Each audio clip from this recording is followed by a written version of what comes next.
வாட்சிங் videos without action waste of time. அதாவது இப்ப நம்ம சேனல்ல நீங்க ஏதோ ஒரு நல்ல வீடியோவோ பாக்குறீங்க, ஆனா இந்த வீடியோல கத்துக்கிட்ட விஷயங்கள்ல இருந்து நீங்க எந்த ஒரு ஆக்ஷன் ஐட்டமும் எடுக்கல அப்படின்னா நீங்க இந்த வீடியோ பார்த்ததுக்கு எந்த ஒரு பிரயோஜனமும் இல்லையே. 10ஓட 11 இந்த வீடியோவும் மாறிடும் இல்லையா? அதனால இந்த வீடியோல கிட்டத்தட்ட 9 ஆக்ஷன் ஐட்டம் நம்ம கொடுக்க போறோம்.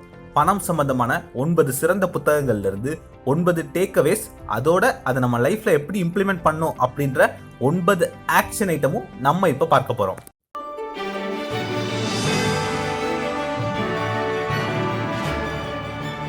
எண்ணுவதெல்லாம் உயர்வு. நான் உங்கள் ஜேஆர். இந்த 9 ஆக்ஷன் ஐட்டத்தையும் நீங்க ஃபாலோ பண்ணாலும் சரி, அட்லீஸ்ட் ஒரு 3 ஃபாலோ பண்ணாலும் சரி, கண்டிப்பா உங்களோட ஃபினான்ஷியல் ஸ்டேட்டஸ் கொஞ்சமாவது இம்ப்ரூவ் ஆயிருக்கும்.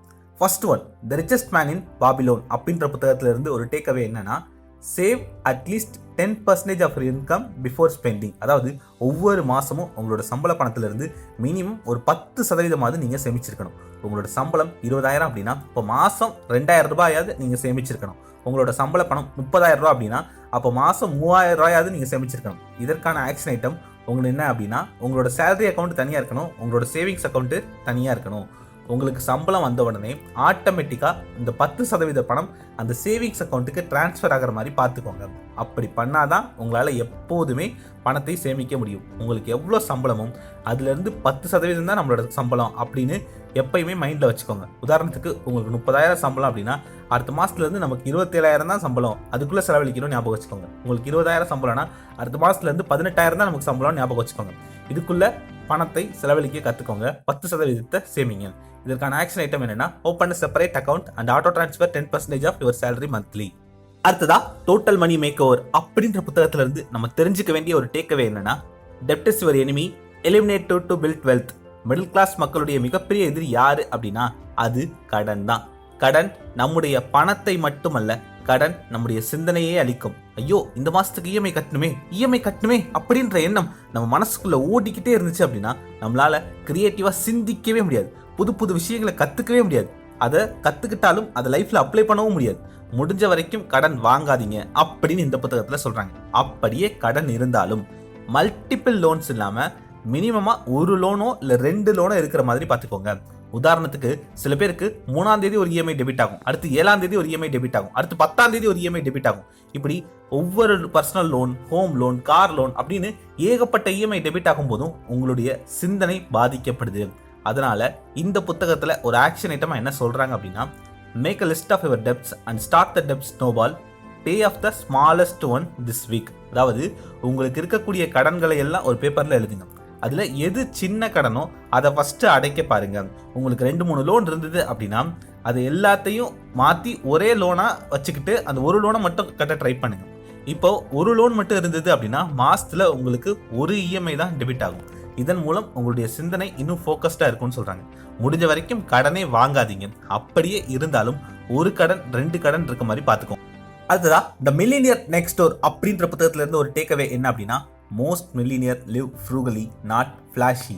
இந்த புத்தகத்தோட ஆசிரியர் என்ன சொல்றாரு அப்படின்னா, உண்மைக்குமே பெரிய பெரிய பணக்காரங்கள்லாம் எவ்வளவு சிக்கனமா இருக்காங்க அப்படின்னு அவங்க கூட இருந்தே நான் பார்த்துருக்கேன். நீங்க தூரத்துல இருந்து பார்க்கும்போது அவங்க எல்லாம் ஒரு ஆடம்பரமான வாழ்க்கையை வாழ்றாங்க அப்படின்னு உங்களுக்கு தோணலாம். ஆனா நீங்க அவங்க கூட இருக்கும்போது தான், ஓ இப்படியெல்லாம் காஸ்ட் கட்டிங் பண்றாங்களா, இப்படியெல்லாம் அவங்க செலவுகளை கம்மி பண்றாங்களா, ஓ இவ்வளவு சிக்கனமா இருக்காங்களா அப்படின்னு தெரியும். அப்படியெல்லாம் அவங்க சிக்கனமா இருக்கிறதால மட்டும்தான் அவங்க பணக்காரங்களாவே இருக்காங்க. அதனால எப்போதுமே ரெவ்யூ யுவர் எக்ஸ்பென்சஸ். இந்த மாசம் உங்களுக்கு எவ்வளவு செலவாச்சு அப்படின்னு கணக்கு பண்ணி பாருங்க.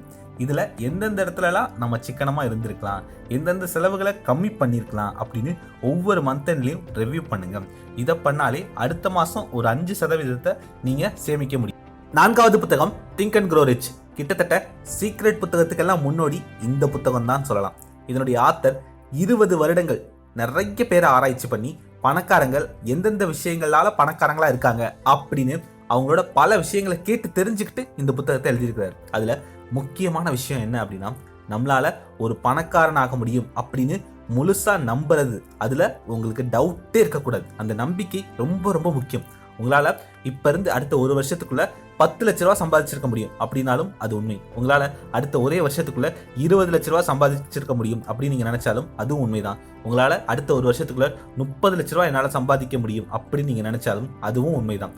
ஆனால் இதை நீங்க முழுசா நம்பணும். நம்மளாலலாம் 30 லட்சம் சம்பாதிக்க முடியுமா அப்படின்ற அந்த டவுட்டே உங்களுக்கு இருக்கவே கூடாது. முழுசா நம்புங்க.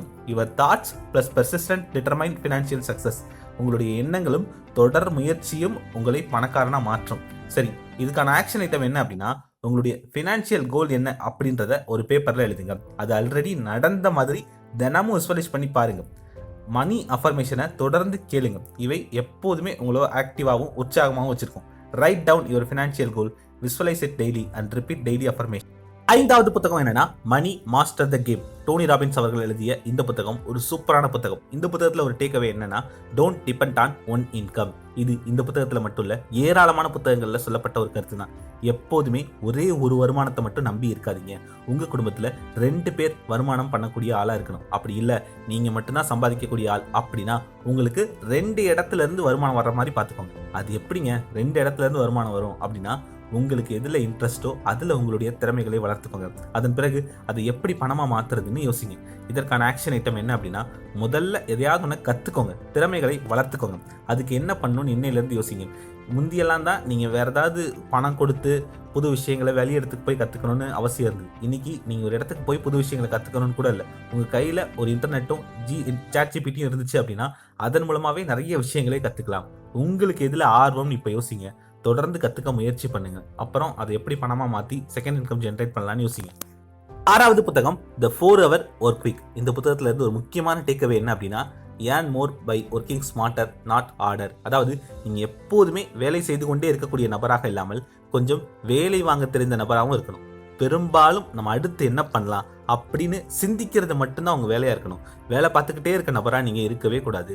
நீங்க ஒரு நாளைக்கு ஒரு 10 டாஸ்க் பண்றீங்க அப்படின்னா, அது எல்லாமே ரொம்ப ரொம்ப முக்கியமான டாஸ்கா, ஹை ப்ரொடக்டிவிட்டி டாஸ்கா இருக்கணும். மீதி தேவையில்லாத சில டாஸ்க்கு, ப்ரொடக்டிவிட்டி இல்லாத டாஸ்க்கு, வெயிட்டேஜ் இல்லாத டாஸ்க்கை மற்றவங்கிட்ட கொடுத்து உங்களுக்கு வேலை வாங்க தெரியணும்.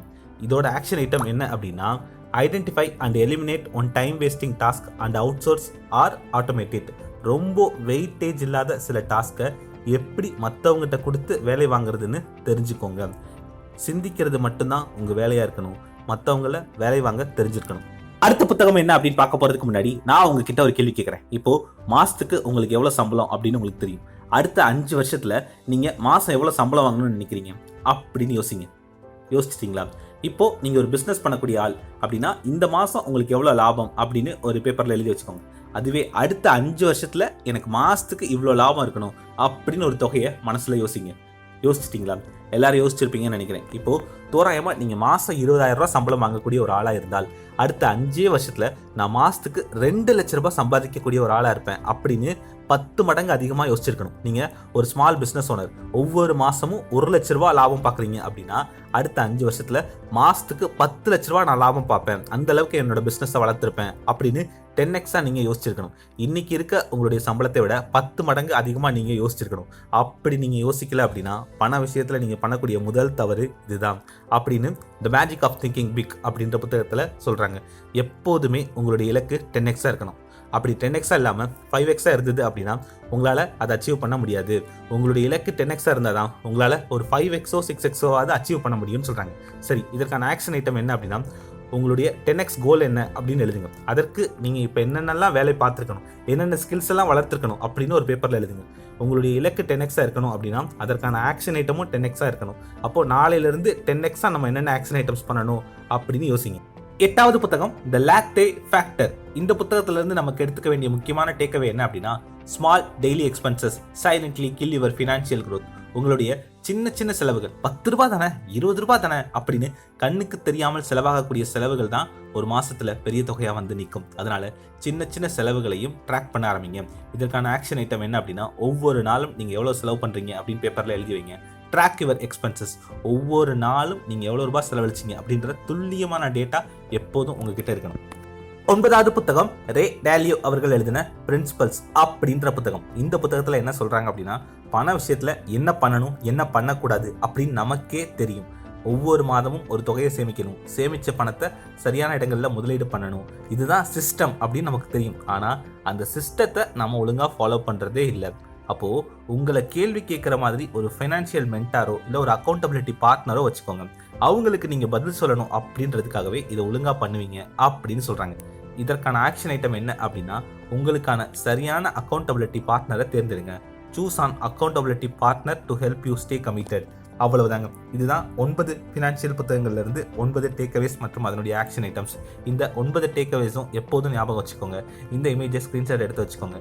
இதுல எந்த விஷயத்தை நீங்க உடனடியாக ஃபாலோ பண்ண போறீங்கன்னு கமெண்ட்ல சொல்லுங்க. ட்ரீம் பிக், அச்சீவ் பிக், என்பதெல்லாம் உயர்வு.